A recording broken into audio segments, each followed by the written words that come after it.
جب کبھی کسی ضرورت مند کی آواز تمہارے کانوں تک پہنچے تو اللہ کا شکر ادا کیا کرو، کیونکہ اللہ نے اپنے بندے کی مدد کے لیے تمہیں پسند کیا ہے، ورنہ وہ اکیلا ہی کافی ہے سب کے لیے۔ آپ اپنی زندگی سے بھلے ہی خوش نہ ہوں، کچھ لوگ ایسے بھی ہیں جو آپ جیسی زندگی جینے کے لیے ترستے ہیں۔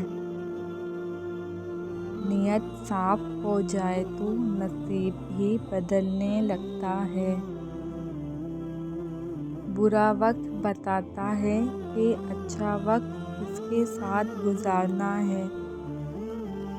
جب تمہیں لگے تمہارا کوئی نہیں ہے تو آسمان کی طرف دیکھنا، وہاں وہ ہے جو ہمیشہ سے تمہارا تھا اور ہمیشہ تمہارا رہے گا۔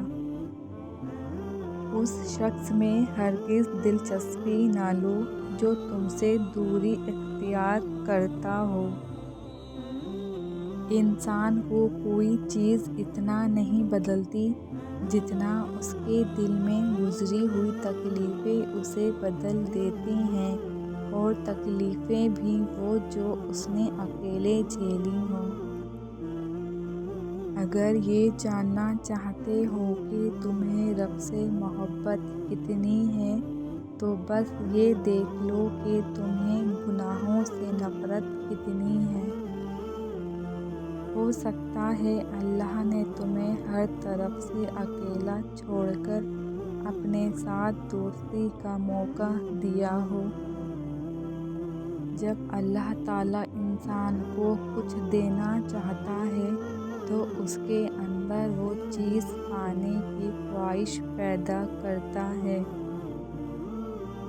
لوگ مجھ سے بھی کہہ دیتے ہیں دعا کے لیے، دیکھو کس قدر خدا نے میرا عیب چھپا رکھا ہے۔ اس کے در پہ سکون ملتا ہے، اس کی عبادت سے نور ملتا ہے۔ جو جھک گیا اللہ کے سجدے میں اسے کچھ نہ کچھ ضرور ملتا ہے۔ مجھے عشق میں ایسا کمال دے جو میرے ہر روپ کو نکھار دے، میں مگن رہوں تیری راہ میں، مجھے ایسا کوئی مقام دے۔